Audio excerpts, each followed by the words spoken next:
जिंदाबाद जिंदाबाद। बहुजन समाज पार्टी जिंदाबाद जिंदाबाद। सर्व समाज के सम्मान में, बहन जी मैदान में, सर्व समाज के सम्मान में, बहन जी मैदान में, सर्व समाज के सम्मान में, बहन जी मैदान में, अपने महापुरुषों के सम्मान में, बहन जी मैदान में, अपने महापुरुषों के सम्मान में, बहन जी मैदान में। बहन जी आप संघर्ष करो, हम आपके साथ हैं, बहन जी आप संघर्ष करो, हम आपके साथ हैं, बहन जी आप संघर्ष करो। हम आपके साथ हैं। बीएसपी की क्या पहचान, नीला झंडा हाथी निशान, बीएसपी की क्या पहचान, नीला झंडा हाथी निशान। बाबा साहब डॉक्टर भीमराव अंबेडकर, अमर रहे अमर रहे, बाबा साहब डॉक्टर भीमराव अंबेडकर, अमर रहे अमर रहे, मान्यवर श्री कांसी राम जी, अमर रहे अमर रहे। बहन कुमारी मायावती जी, जिंदाबाद जिंदाबाद, बहन कुमारी मायावती जी, जिंदाबाद जिंदाबाद, बहन कुमारी मायावती जी, जिंदाबाद जिंदाबाद, बहन कुमारी मायावती जी, जिंदाबाद जिंदाबाद। मान्यवर श्री कांसी राम जी, अमर रहे अमर रहे।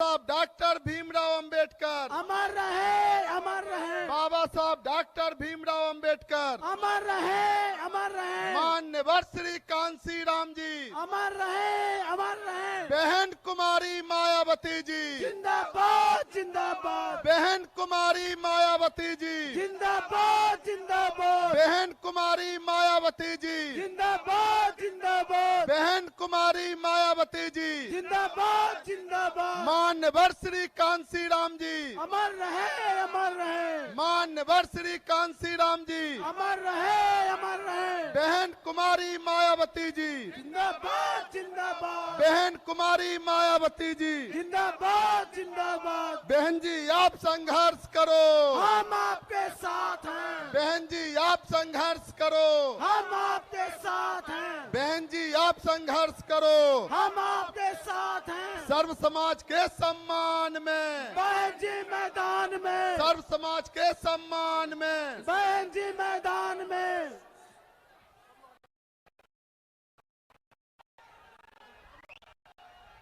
साथियों, बीएसपी की राष्ट्रीय अध्यक्ष व यूपी की पूर्व मुख्यमंत्री एवं पूर्व सांसद आदरणीय बहन कुमारी मायावती जी अब हमारे बीच में मान्यवर श्री कांसी राम जी को अपने श्रद्धा सुमन अर्पित करने के लिए यहाँ स्मारक स्थल पर पहुँच चुकी हैं। उसके लिए सबसे पहले मैं आप सभी की तरफ से उनका आभार प्रकट करता हूं और अब आदरणीय बहन जी मान्यवर श्री कांसी राम जी को अपने श्रद्धा सुमन अर्पित करें, लेकिन उससे पहले हम यह चाहेंगे कि बहन जी उनके सम्मान में हमें जरूर कुछ दिशा निर्देश दें। आदरणीय बहन जी।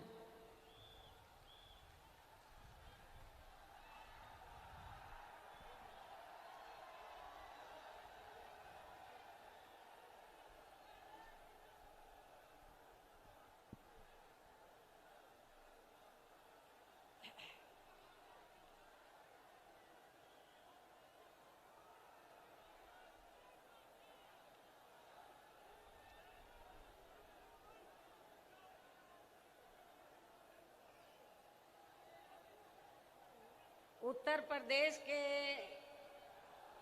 कोने कोने से आए हुए बीएसपी के सभी छोटे बड़े पदाधिकारियों एवं कार्यकर्तागण, जैसा कि आप लोगों को ये विदित है कि आज दिनांक 9 अक्टूबर को बीएसपी के जन्मदाता एवं संस्थापक मान्यवर श्री कांशीराम जी की पुण्यतिथि है, जिन्होंने अपनी पूरी जिंदगी अपने संतों, गुरुओं व महापुरुषों में भी विशेषकर परम पूज्य बाबा साहब डॉक्टर भीमराव अंबेडकर के बताए हुए रास्तों पर चलकर देश के करोड़ों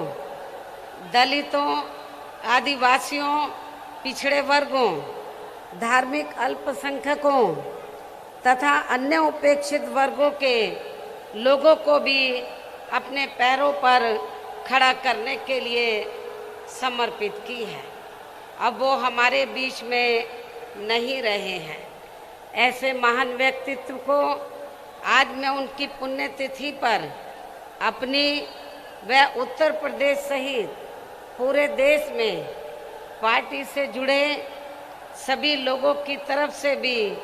पूरे तहे दिल से इनको श्रद्धा सुमन अर्पित करती हूँ तथा नमन भी करती हूँ। साथ ही यूपी व देश के अन्य राज्यों में भी इनके अपार अनुयायी जिस भी रूप में आज इनकी पुण्यतिथि का कार्यक्रम आयोजित करके इनको अपने श्रद्धा सुमन अर्पित कर रहे हैं, उनका भी मैं अपनी व पार्टी की ओर से आभार प्रकट करती हूँ। और अब मैं इस मौके पर आप लोगों का ध्यान खासकर यूपी, उत्तराखंड व पंजाब स्टेट में कुछ ही महीनों के अंदर एक साथ होने वाले विधानसभा चुनाव को विशेष ध्यान में रखकर कुछ जरूरी बातों की तरफ दिलाना चाहती हूँ। जिन इन तीनों राज्यों में हमारी पार्टी पूरी तैयारी व दमदारी के साथ ये चुनाव लड़ रही है, जिसे मद्देनजर रखते हुए अब मैं सबसे पहले कमजोर एवं उपेक्षित वर्गों के लोगों को ये कहना जरूरी समझती हूँ कि बाबा साहब डॉक्टर भीमराव अंबेडकर ने भारतीय संविधान के बनने के बाद विशेषकर इन वर्गों के लोगों को ये कहा था कि मैंने काफ़ी संघर्ष एवं अथक प्रयासों से अपने इन वर्गों के लोगों को जिंदगी के हर पहलू में आगे बढ़ने के लिए भारतीय संविधान में कानूनी अधिकार तो जरूर दिला दिए हैं, लेकिन उनका सही व पूरा लाभ लेने के लिए इन्हें केंद्र में ही बल्कि 4 बार सरकार बनाने का मौका मिला है। और इस दौरान वैसे तो हमने यहाँ सर्व समाज के हितों का पूरा ध्यान रखा है, लेकिन सभी मामलों में प्राथमिकता पहले हमने यहाँ सर्व समाज में से उन गरीब, कमजोर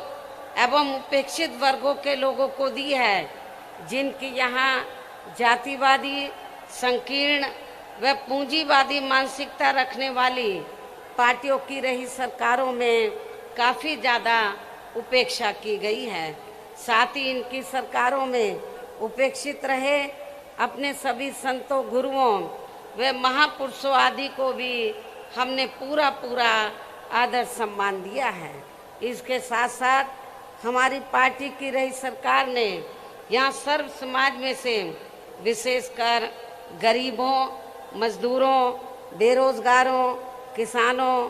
छोटे व्यापारियों, कर्मचारियों, वकीलों एवं अन्य मेहनतकश लोगों के साथ साथ छात्रों, युवाओं, महिलाओं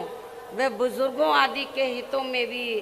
अनेकों ऐतिहासिक कार्य किए हैं तथा प्रदेश का हर स्तर पर काफ़ी विकास भी किया है, जिनको सत्ता परिवर्तन होने पर अब विरोधी लोग किसी न किसी रूप में अधिकांश उन्हीं को ही भुना रहे हैं। और अब तो केंद्र व अन्य राज्यों की भी सरकारें इनकी काफ़ी नकल कर रही हैं। इसके साथ ही यहाँ बिगड़ी हुई कानून व्यवस्था को भी काफ़ी हद तक सुधारा गया है। इतना ही नहीं बल्कि जब यूपी में सन 2007 में पहली बार यहाँ बीएसपी की अकेले ही पूर्ण बहुमत की सरकार बनी थी, तो तब फिर हमने यहाँ प्रदेश व यहाँ की आम जनता का काफ़ी युद्ध स्तर पर चौतरफा विकास व उद्धार आदि किया था। यहाँ बेहतरीन कानून व्यवस्था भी दी थी, जिसकी पूरे देश में काफ़ी सराहना भी की गई थी। लेकिन ये सब यहाँ हमारी विरोधी पार्टियों को अच्छा नहीं लगा और इसके बाद तब से यहाँ सभी जातिवादी, संकीर्ण व पूंजीवादी पार्टियाँ अंदर अंदर एकजुट होकर व किस्म किस्म के हथकंडे आदि इस्तेमाल करके बीएसपी को सत्ता में आने से रोकने में लगी हैं, जिसकी खास वजह से ही पिछले 2 विधानसभा आम चुनावों में हमारी पार्टी यहाँ सत्ता में आसीन नहीं हो सकी है। लेकिन इस दौरान चाहे यहाँ सपा सत्ता में रही हो या बीजेपी सत्ता में आसीन है, किंतु यहाँ की जनता इन दोनों सरकारों में काफ़ी ज़्यादा दुखी रही है, ये भी सर्वविदित है। और अब प्रदेश की जनता बीएसपी के शासनकाल को ही याद कर रही है और यहाँ सत्ता परिवर्तन करने के लिए काफ़ी हद तक अपना मन भी बना चुकी है। और ऐसे में अब इस बार यहाँ बीएसपी की सरकार बनना लगभग तय है, जिसके लिए पार्टी के लोगों को अभी से ही यहाँ सभी विरोधी पार्टियों के साम दाम दंड भेद आदि हथकंडों से भी जरूर सावधान रहना है। हालांकि अभी तक इन्होंने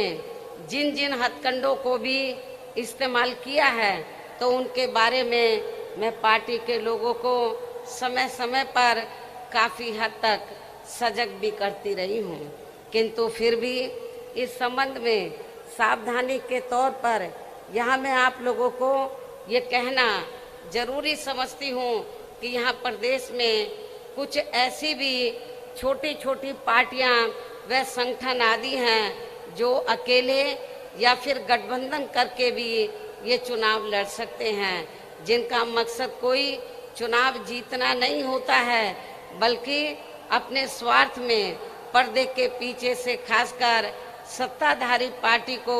फायदा पहुंचाने के लिए ही होता है। और फिर ये लोग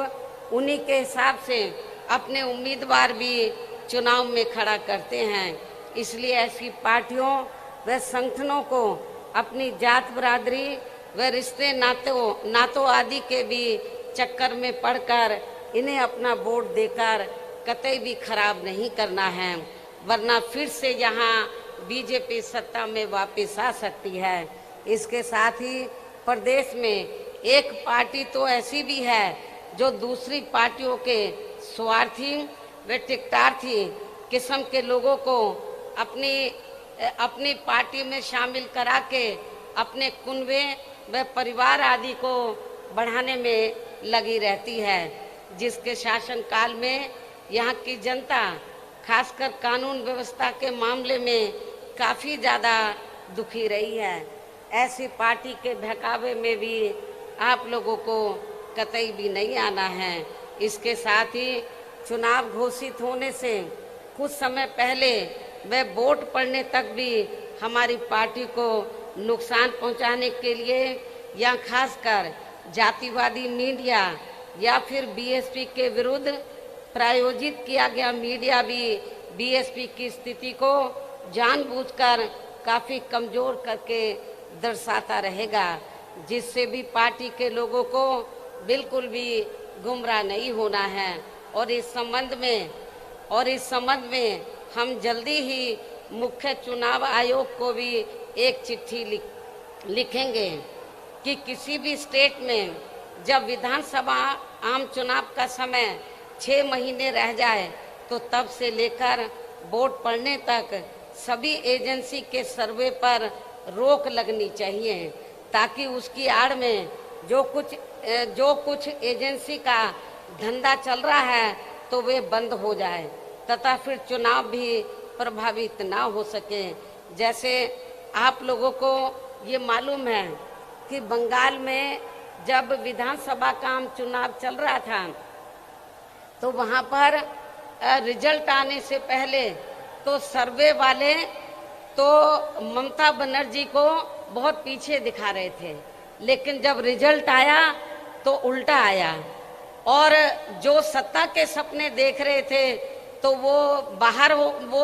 उनका सपना चकनाचूर हो गया और ममता बनर्जी तो भारी बहुमत से वहाँ सत्ता में पुनः वापस आ गई। इसलिए आप लोगों को ये जो सर्वे वगैरह है इनके बहकावे में कतई नहीं आना है। इतना ही नहीं बल्कि अब तो चुनाव के नजदीक बीजेपी की केंद्र व यूपी की सरकार यहाँ अपनी पार्टी के पक्ष में हवा बनाने के लिए जिस प्रकार से सरकारी मशीनरी का इस्तेमाल कर रही है, ये भी किसी से छिपा नहीं है। हो सकता है कि जब इससे भी इनका काम चलने वाला नहीं है तो तब फिर ये पार्टी आखिर में इस चुनाव को किसी भी मामले में हिंदू मुस्लिम सांप्रदायिक रंग देकर तथा उसकी आड़ में भी राजनीतिक फायदा उठाने का पूरा प्रयास कर सकती है। उसे भी ध्यान में रखकर आपको ये चुनाव लड़ना है। इसके साथ साथ आजकल ये बात भी काफ़ी चर्चा में है कि इस बार चुनाव में बीजेपी अपने बड़े बड़े पूंजीपतियों व धन्ना सेठों आदि से काफ़ी धन खर्च कराने वाली है, जिनके हिसाब से ही ज़्यादातर नीतियां बना के ये लोग अपनी सरकार चलाते हैं, जिसकी खास वजह से ही अब पूरे देश के किसान केंद्र सरकार के बनाए गए तीनों कृषि कानूनों को लेकर अभी तक भी काफ़ी आक्रोशित व आंदोलित भी हैं। और अब तो आंदोलित किसानों का काफ़ी ज़्यादा शोषण व उत्पीड़न भी किया जा रहा है और इस मामले में लखीमपुर खीरी की घटना इसका ताज़ा उदाहरण भी है। इसके अलावा अब ये पार्टी चुनाव घोषित होने के नज़दीक व चुनाव के दौरान भी यहाँ खासकर कोरोना नियमों की आड़ में हमारी पार्टी के लोगों को भी काफ़ी परेशान कर सकती है, जिसे भी ध्यान में रखकर पार्टी के लोगों को इस चुनाव में कोरोना नियमों का जरूर पालन करते रहना है। वैसे भी इस मामले में अभी सावधानी बरतते रहना ही आपके स्वास्थ्य व पार्टी के भी हित में बहुत जरूरी है। इसके साथ ही इस संदर्भ में सावधानी के तौर पर यहाँ मैं आप लोगों को ये भी कहना चाहती हूँ कि आज़ादी के बाद देश के अन्य राज्यों की तरह यहाँ आपके यूपी में भी काफ़ी वर्षों तक ज़्यादातर कांग्रेस पार्टी ही सत्ता में आसीन रही है। यही स्थिति केंद्र में भी थी, लेकिन कांग्रेस पार्टी की जातिवादी व पूंजीवादी सोच होने के कारण उस समय कांग्रेस पार्टी की रही सरकार में सभी जाति व धर्मों में से जो लोग अपने खुद के इस प्रदेश में रोटी रोजी नहीं मिलने के कारण उसकी तलाश में व मजबूरी में यहाँ से बड़ी संख्या में अपनी रोटी रोजी के लिए पलायन करके दूसरे राज्यों में चले गए थे। तो उनमें से इस बार अधिकांश लोग कोरोना काल में वहाँ से पलायन करके फिर से अपने खुद के प्रदेश यूपी में वापस आ गए थे और लगभग यही स्थिति कुछ और राज्यों में भी हमें देखने के लिए मिली है। किंतु इनके लिए यूपी में भी आकर अति दुख की बात ये रही कि यूपी की वर्तमान भाजपा सरकार ने ना तो इनकी रोजमर्रा की जरूरतों को पूरा किया तथा ना ही इनको रोटी रोजी के साधन देकर इन्हें यहाँ स्थापित करने का भी कोई प्रयास किया है, जिससे दुखी होकर तब ये लोग यूपी से लॉकडाउन के हटते ही यहाँ से पुनः पलायन करके अपनी रोटी रोजी के लिए फिर से दूसरे राज्यों में वापिस चले गए। इसके साथ ही यहाँ अति दुख की बात ये भी रही कि उस समय यूपी में कोरोना से जिन लोगों की मृत्यु हो गई थी तो उनके दाह संस्कार के लिए भी यहाँ की भाजपा सरकार ने लकड़ी तक का भी कोई उचित प्रबंध नहीं किया था, जिसके कारण फिर बड़ी संख्या में इनके शव यहाँ गंगा यमुना नदी नालों आदि में बहते हुए हमें नजर आए हैं। इससे इनके संस्कारों का भी काफी कुछ पता चलता है। इतना ही नहीं बल्कि उस दौरान इनके प्रति अन्य पार्टियों का भी रवैया लगभग एक जैसा ही हमें देखने के लिए मिला है। और इस मामले में वैसे आप लोगों को ये मालूम है कि खासकर यूपी व बिहार के जो गरीब एवं बेरोजगार लोग अपनी रोटी रोजी के लिए बड़ी संख्या में दिल्ली व महाराष्ट्र के मुंबई में जाकर बस गए थे, तो ये लोग कोरोना काल में वहाँ की सरकारों की रही अनदेखी की वजह से ज़्यादातर पलायन करके वापस अपने मूल प्रदेश यूपी व बिहार में आ गए थे। जबकि महाराष्ट्र में तो वहाँ शिवसेना, कांग्रेस व एनसीपी की मिली जुली सरकार चल रही थी, जिन्होंने ऐसे समय में भी इनके वहाँ ठहरने व खाने आदि की कोई भी उचित व्यवस्था नहीं की थी। और अब इन पार्टियों के लोग यहाँ यूपी में होने वाले विधानसभा चुनाव में अपने वोट की खातिर किस्म किस्म की लंबी चौड़ी बातें कर रहे हैं। इसके साथ साथ उस समय ओबीसी की पार्टी ने भी यहाँ यूपी में आकर ऐसे आए हुए लोगों में से अपने खुद के मुस्लिम भाइयों की भी कोई मदद नहीं की थी, जो अब यहाँ आकर खासकर मुसलमानों का वोट लेने के लिए काफी बड़ी बड़ी बात कर रहे हैं। और इस मामले में जहां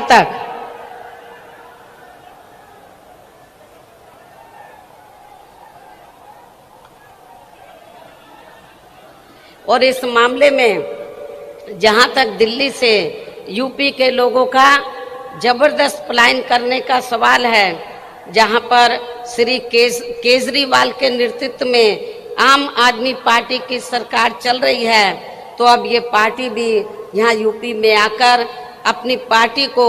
मजबूत बनाने के लिए काफी लंबी चौड़ी बातें कर रही है। जबकि इस आम आदमी पार्टी की सरकार ने भी यूपी से अपनी रोटी रोजी के लिए दिल्ली में जाकर बसे लोगों की यहाँ कोरोना काल में उनकी रोजमर्रा की जरूरतों को पूरा करने की बात तो बहुत दूर की रही, बल्कि इस पार्टी ने उनको यूपी में वापस भेजने तक की भी कोई उचित व्यवस्था नहीं की थी। लेकिन सोचने की बात यह है कि अब यही आम आदमी पार्टी यहाँ यूपी में होने वाले विधानसभा चुनाव में अपनी पार्टी के लिए यहाँ के लोगों से उनका सहयोग व समर्थन आदि मांग रही है, जिसका यूपी के लोगों को अब इसी चुनाव में इनको यहाँ सबक सिखाना बहुत ज़रूरी है। इतना ही नहीं बल्कि अब ये आम आदमी पार्टी यहाँ यूपी में आकर दिल्ली की तरह खासकर बिजली, पानी व स्वास्थ्य आदि को लेकर जो किस्म किस्म की रियायतें देने की बात कर रही है, तो उनमें बिल्कुल भी सच्चाई नहीं है, क्योंकि वहाँ पर ऐसे कुछ भी जमीनी हकीकत में कार्य नहीं हुए हैं, बल्कि इन मामलों में इनके कागजों में ही अधिकांश लीपापोती होती रही है। इसके साथ साथ अब ये आम आदमी पार्टी ये भी कह रही है कि दिल्ली की तरह ही यहाँ यूपी के लोगों को भी रोजगार दिए जाएंगे। साथ ही रोजगार नहीं दिए जाने पर उन्हें बेरोजगारी भत्ता भी दिया जाएगा, जिसमें भी रत्ती भर कोई सच्चाई नहीं है। ये बात बिल्कुल झूठ व हवाई है, क्योंकि यदि आम आदमी पार्टी ने दिल्ली में यहाँ बेरोजगार लोगों को रोजगार या बेरोजगारी भत्ता आदि दिया होता, तो फिर दिल्ली में जाकर बसे यूपी व बिहार के लोगों को भी कोरोना काल में दिल्ली छोड़कर यहाँ यूपी व बिहार में वापस नहीं आना पड़ता। इसलिए अब यहाँ बीजेपी, सपा व कांग्रेस पार्टी के साथ साथ आम आदमी पार्टी, ओबीसी की पार्टी, शिवसेना व अन्य और भी पार्टियां जो अपने अपने वोट की खातिर अभी से ही यूपी की जनता को किस्म किस्म के वायदे कर रही हैं, तो वो केवल हवा हवाई है, उसमें रत्ती भर भी दम नहीं है। वैसे भी इस बार चुनाव में सभी विरोधी पार्टियां अपने अपने चुनावी घोषणा पत्रों में कुछ ज्यादा ही प्रलोभन भरे चुनावी वायदे करने वाली हैं, जिनके बहकावे में भी प्रदेश की जनता को कतई भी नहीं आना है, जिन्हें सत्ता में आने के बाद ये पार्टियां अधिकांश अमल में नहीं लाती हैं। जबकि ये बात भी सर्वविदित है कि बीएसपी किसी भी चुनाव में अपना कोई भी चुनावी घोषणा पत्र आदि जारी नहीं करती है, क्योंकि बीएसपी कहने में बहुत कम बल्कि कार्य करके दिखाने में ही ज़्यादा विश्वास रखती है। और इस मामले में बीएसपी का यहाँ 4 बार का रहा शासनकाल इसका खास सबूत है। इसलिए इन सब बातों को ध्यान में रखकर प्रदेश की जनता को अब चुनाव में विरोधी पार्टियों के किसी भी बहकावे में नहीं आना है, जिनका यहाँ के लोगों के प्रति असली चेहरा खासकर कोरोना काल में हमें काफ़ी कुछ देखने के लिए मिला है, जिसे खास ध्यान में रखकर अब हमारी पार्टी का ये कहना है कि बीएसपी की सरकार बनने पर इस बार सबसे ज़्यादा जोर हमारी पार्टी यहाँ के गरीब व बेरोजगार नौजवानों को रोटी रोजी के साधन उपलब्ध कराने पर ही लगाएगी, ताकि अब आगे इनको अपनी रोटी रोजी के लिए यहाँ अपने खुद के प्रदेश यूपी से कभी भी पलायन ना करना पड़े। और इस बार चुनाव में हमारी पार्टी का यही मुख्य चुनावी मुद्दा भी होगा। इसके साथ ही यूपी में हमारी पार्टी की रही चारों सरकारों ने यहाँ सर्व समाज में से खासकर दलितों, आदिवासियों, पिछड़े वर्गों, मुस्लिम व अन्य धार्मिक अल्पसंख्यकों तथा गरीबों, मजदूरों, बेरोजगारों, किसानों, छोटे व्यापारियों, कर्मचारियों, वकीलों व अन्य मेहनतकश लोगों के साथ साथ छात्रों, युवाओं, महिलाओं व बुजुर्गों आदि के हित एवं कल्याण के लिए जो भी योजनाएं व परियोजनाएं आदि चलाई थी, जिन्हें सपा व भाजपा सरकार ने अधिकांश रोक दिया है, तो उन्हें फिर से शुरू किया जाएगा। साथ ही प्रदेश में बिजली, पानी, स्वास्थ्य व अन्य रोजमर्रा की सभी जरूरतों को भी समय से पूरा किया जाएगा। इसके साथ साथ प्रदेश में खासकर शिक्षा के क्षेत्र में तथा अन्य और विभागों के भी कर्मचारी जो आए दिन अपनी मांगों को लेकर धरना प्रदर्शन व हड़ताल आदि करते रहते हैं, तो उन सभी मामलों को निपटाने के लिए एक आयोग का गठन किया जाएगा और उनकी वाजिब मांगों को स्वीकार भी कर लिया जाएगा। साथ ही प्रदेश के जो भी क्षेत्र अति पिछड़े हैं, तो उन्हें प्राथमिकता के आधार पर विकसित किया जाएगा। इसके साथ साथ डॉक्टर अंबेडकर ग्राम विकास योजना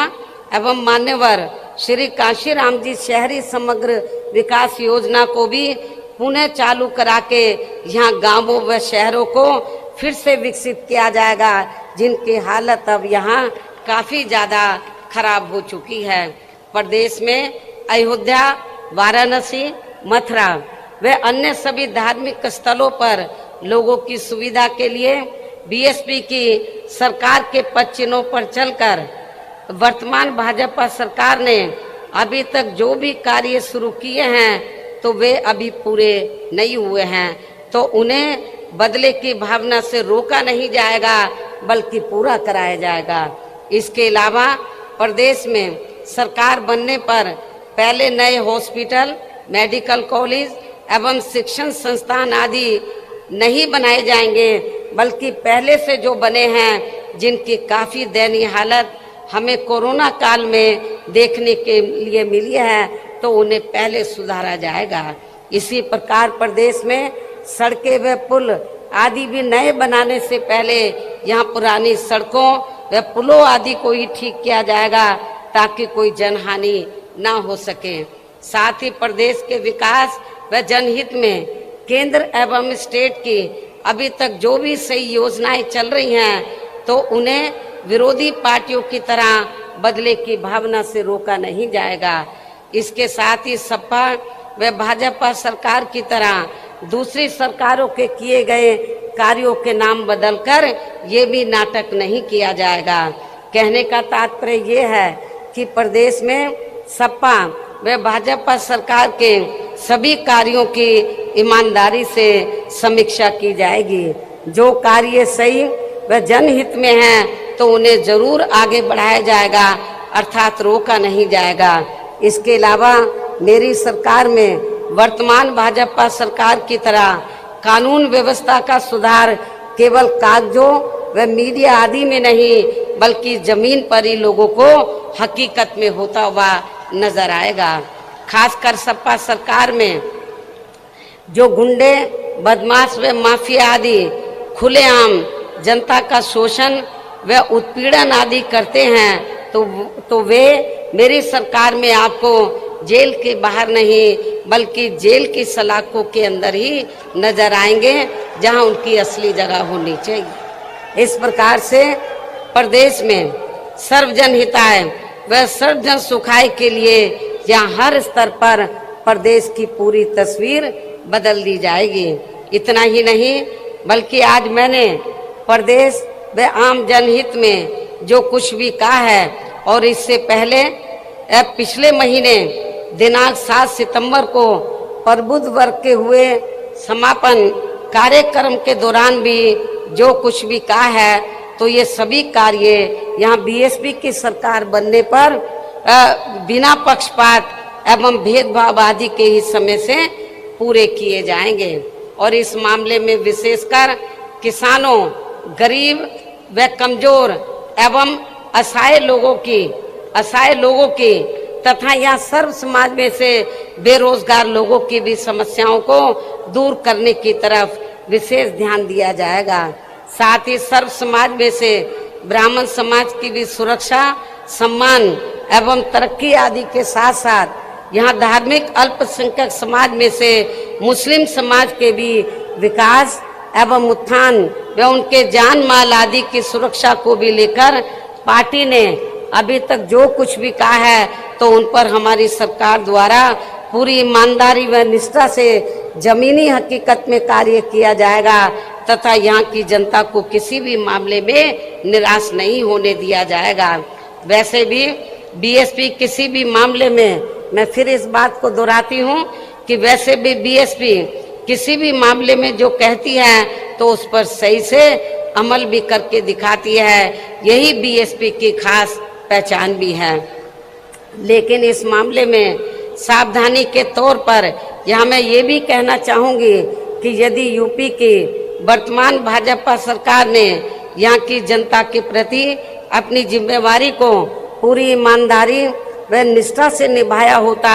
तो अब यहाँ विधानसभा के आम चुनाव होने के नज़दीक यूपी की सरकार के साथ साथ माननीय प्रधानमंत्री जी व अन्य और केंद्रीय मंत्रियों एवं नेताओं आदि को भी यूपी की जनता को लुभाने के लिए अब यहाँ थोक के भाव में ताबड़तोड़ शिलान्यास, घोषणाएं व कच्चे कार्यों का भी उद्घाटन आदि नहीं करना पड़ता।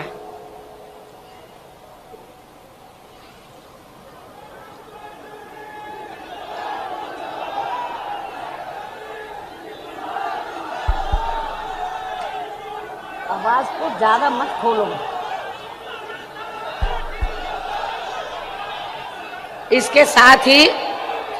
साथ ही नाराज चल रहे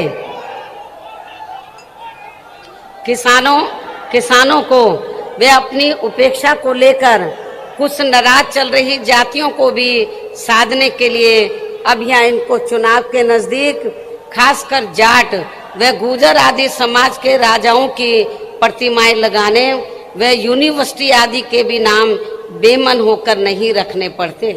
जबकि वास्तव में ये सभी कार्य बहुत पहले ही पूरे हो जाने चाहिए थे, जिनका अब सरकार के लोगों को यहाँ शिलान्यास नहीं बल्कि लोकार्पण व उद्घाटन आदि ही करना पड़ता। इसी प्रकार अब चुनाव होने के नजदीक इनको उन जाति के विधायकों को भी काफी दुखी मन से मंत्री आदि बनाना पड़ा है, जो जातियां इनकी कार्यशैली से काफी नाराज चल रही थी, जिससे भी इनको अब कोई खास लाभ मिलने वाला नहीं है। ऐसे में अब प्रदेश की जनता यूपी व केंद्र सरकार के भी आसानी से बहकावे में आने वाली नहीं है। और अब मेरा यही कहना है कि यदि आप लोग मेरी इन सब बातों को ध्यान में रखकर तथा हर प्रकार की सावधानी बरतते हुए ये चुनाव लड़ते हैं तो फिर इस बार यहाँ बीएसपी की सरकार को बनने से कोई भी ताकत रोक नहीं पाएगी। अर्थात फिर यहाँ बीएसपी की सरकार जरूर बनेगी। और ऐसा हो जाने पर फिर यही आज पार्टी के लोगों की मान्यवर श्री कांशीराम जी के प्रति सच्ची श्रद्धा भी होगी। इस उम्मीद के साथ ही मैं आप लोगों को पार्टी के आगे के प्रोग्राम के बारे में ये भी बताना चाहती हूँ कि इसी महीने दिनांक 21 अक्टूबर सन 2021 से प्रदेश की प्रत्येक विधानसभा में उसके सभी सेक्टरों व पोलिंग बूथों आदि की बनी कमेटियों के सभी पदाधिकारियों को यहाँ विधानसभा चुनाव को खास ध्यान में रखकर उन्हें कैडर के जरिए हर स्तर पर तैयार व सजग करने का कार्य युद्ध स्तर पर पूरे प्रदेश में शुरू किया जाएगा।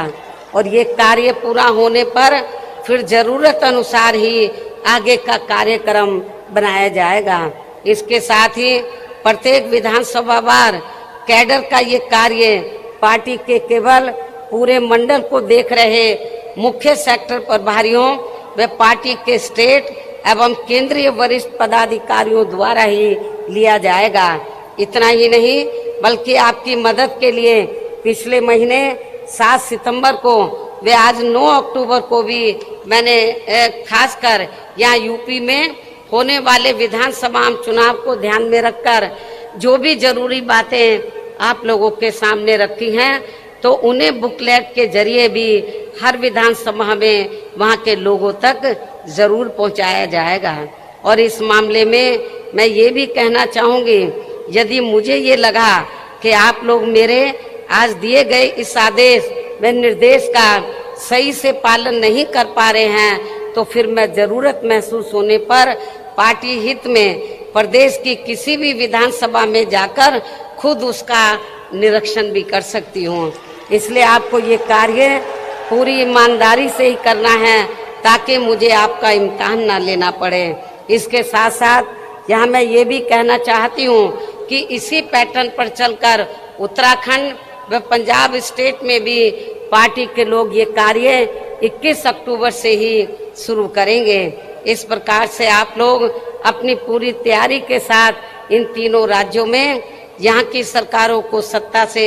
जरूर बाहर करेंगे। अर्थात आप लोग उत्तर प्रदेश में व इससे लगे उत्तराखंड प्रदेश में भी अपनी पार्टी की सर्वजन हिताय व सर्वजन सुखाय की सरकार जरूर बनाएंगे। साथ ही पंजाब स्टेट में भी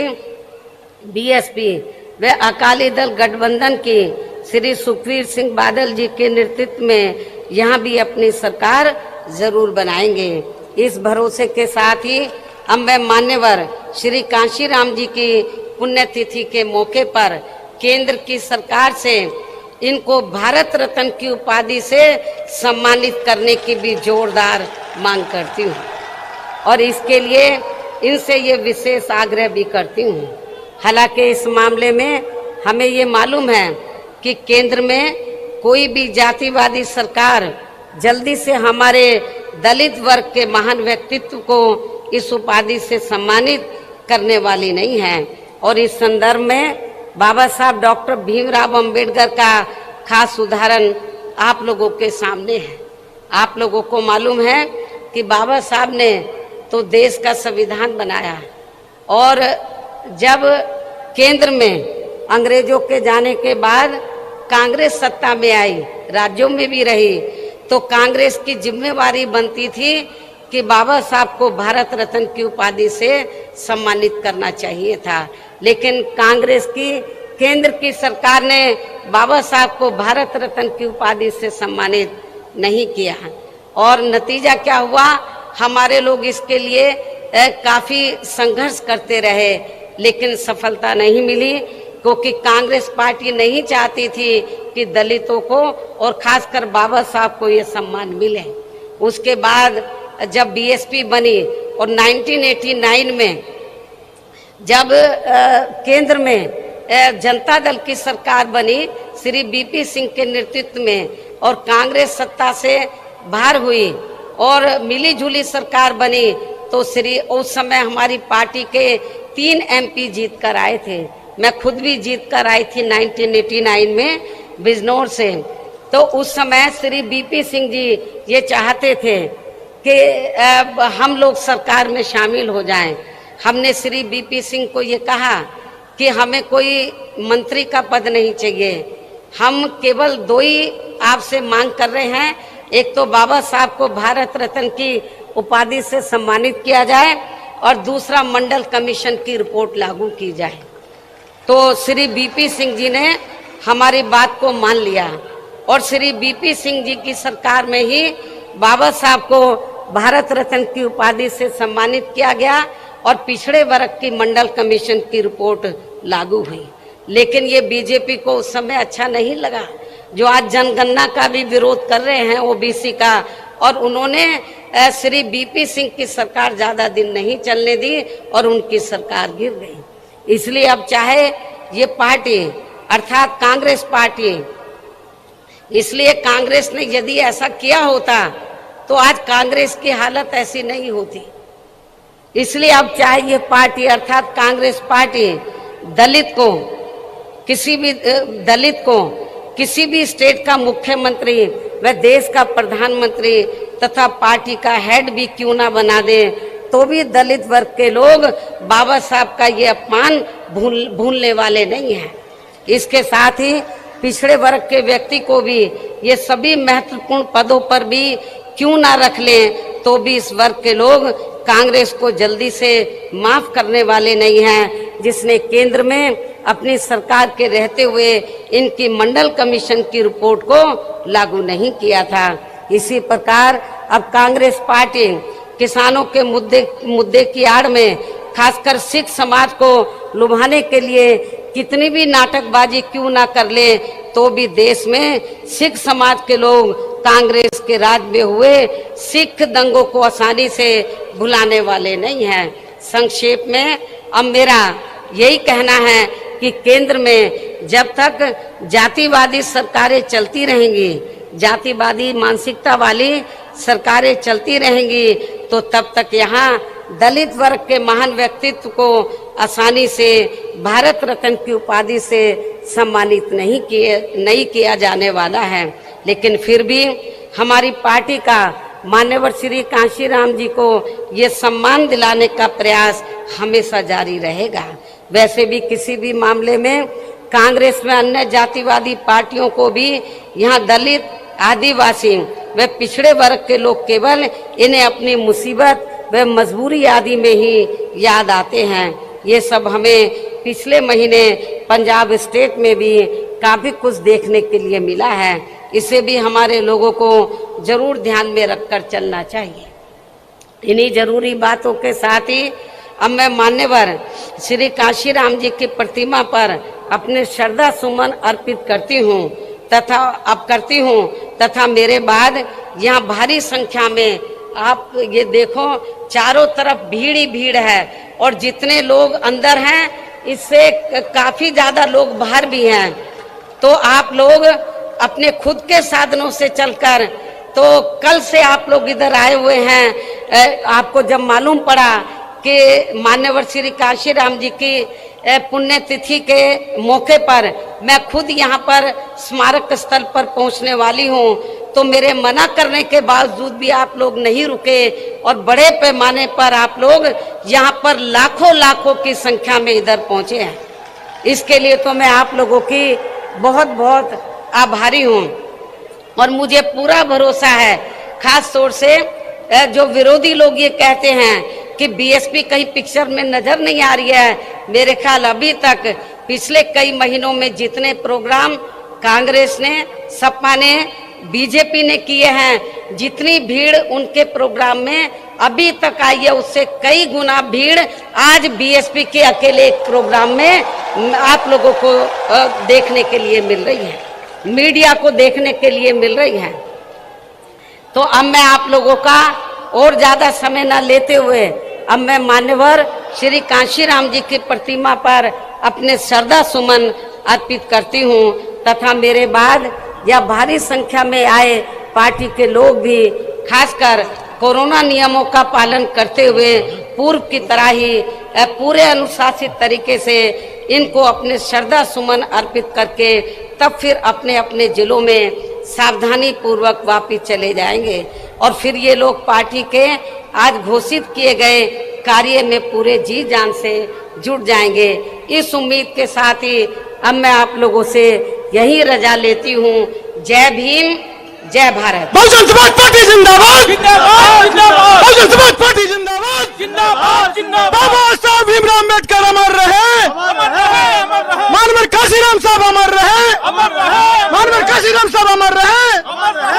बहन कुमारी भाई जिंदाबाद, जिंदाबाद, जिंदाबाद, बहन कुमारी भाई जिंदाबाद, जिंदाबाद, जिंदाबाद, बहन कुमारी भाई जिंदाबाद, जिंदाबाद, जिंदाबाद, बहुजन समाज पार्टी जिंदाबाद, जिंदाबाद, जिंदाबाद, बहुजन समाज पार्टी जिंदाबाद, जिंदाबाद, जिंदाबाद, बहुजन समाज पार्टी जिंदाबाद, जिंदाबाद, जिंदाबाद। सर समाज के सम्मान में,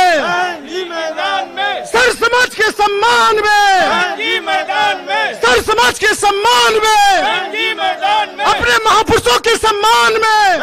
मैदान में, अपने महापुरुषों के सम्मान में, मैदान में, बहन कुमारी भाई जिंदाबाद, जिंदाबाद, जिंदाबाद। बहन जी आप संघर्ष करो, हम आपके साथ हैं, बहन जी आप संघर्ष करो, हम आपके साथ हैं। बीएसपी की क्या पहचान, नीला झंडा, बीएसपी की क्या पहचान, नीला झंडे हाथी निशान, बीएसपी की क्या पहचान, नीला झंडा हाथी निशान। बाबा साहब अमर रहे, अमर रहे, अमर रहे, बाबा साहब अमर रहे, अमर रहे, मानवर श्री काशीराम जी अमर रहे, अमर रहे, मानवर श्री काशीराम जी अमर रहे, अमर रहे। बहन कुमारी माइती जिंदाबाद, जिंदाबाद, जिंदाबाद, बहन कुमारी माइती जिंदाबाद, जिंदाबाद, जिंदाबाद, बहन कुमारी माइती जिंदाबाद, जिंदाबाद, जिंदाबाद। सर समाज के सम्मान में, जी मैदान में, सर समाज के सम्मान में, जी मैदान में, सर समाज के सम्मान में, जी मैदान में, अपने महापुरुषों के सम्मान में, जी मैदान में, अपने महापुरुषों के सम्मान में, जी मैदान में। बहन जी आप संघर्ष करो, हम आपके साथ हैं, बहन जी आप संघर्ष करो, हम आपके साथ। बीएसपी की क्या पहचान, नीला झंडा हाथी निशान, बीएसपी की क्या पहचान, नीला झंडा हाथी निशान। बाबा साहब अमर रहे, अमर रहे, अमर रहे, बाबा साहब अमर रहे, मानवर श्री काशीराम जी अमर रहे, मानवर श्री काशीराम जी अमर रहे। बहन कुमारी माइती जिंदाबाद, जिंदाबाद, जिंदाबाद, बहन कुमारी माइती जिंदाबाद, जिंदाबाद, जिंदाबाद, बहन कुमारी माइती जिंदाबाद, जिंदाबाद, जिंदाबाद। सर समाज के सम्मान में, मैदान में, सर समाज के सम्मान में, मैदान में, सर समाज के सम्मान में, मैदान में, अपने महापुरुषों के सम्मान में, मैदान में, अपने महापुरुषों के सम्मान में, मैदान में। बहन जी आप संघर्ष करो, हम आपके साथ, बहन जी आप संघर्ष करो, बहन जी आप आगे बढ़ो, हम आपके साथ, बहन जी आप संघर्ष करो, हम आपके साथ हैं। बीएसपी की क्या पहचान, नीला झंडा हाथी निशान, बीएसपी की क्या पहचान, नीला झंडा हाथी निशान, बीएसपी की क्या पहचान, नीला झंडा हाथी निशान। बाबा साहब अमर रहे, अमर रहे, अमर रहे, बाबा साहब अमर रहे,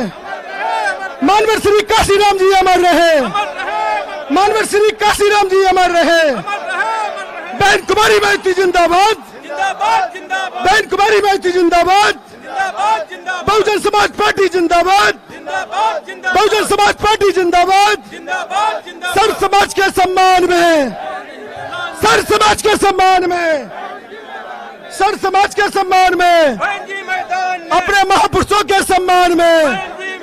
अपने महापुरुषों के सम्मान में।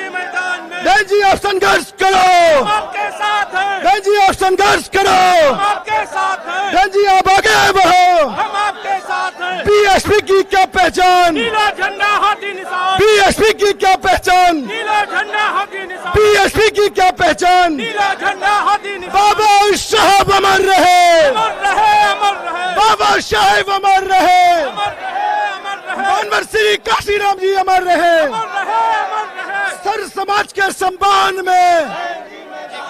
बहन कुमारी माइती जिंदाबाद, जिंदाबाद, जिंदाबाद, बहन कुमारी माइती जिंदाबाद, बहन कुमारी माइती जिंदाबाद। नमो BSP तस् की क्या- भगवतो अरहतो सम्मा सम्बुद्धस्स नमो तस् भगवतो अरहतो सम्मा सम्बुद्धस्स नमो तस् भगवतो अरहतो सम्मा सम्बुद्धस्स इति पिसो भगवा अरहं सम्मा सम्बुद्धो विद्याचरण संपन्नो सुगतो लोकविदु अनुत्तरो पुरुषधम्म सारथि सत्ता देव मनुष्य बुद्धो भगवती स्वाखातो भगवता धम्मो सन्दिठिको एहि पश्यिको ओपनैको पश्चतं वेदितं वो भियो हि ते सुपटिपन्नो भगवतो उजुपटिपन्नो भगवतो सावकसङ्घो यायपटिपन्नो भगवतो सावकसङ्घो सामीचिपटिपन्नो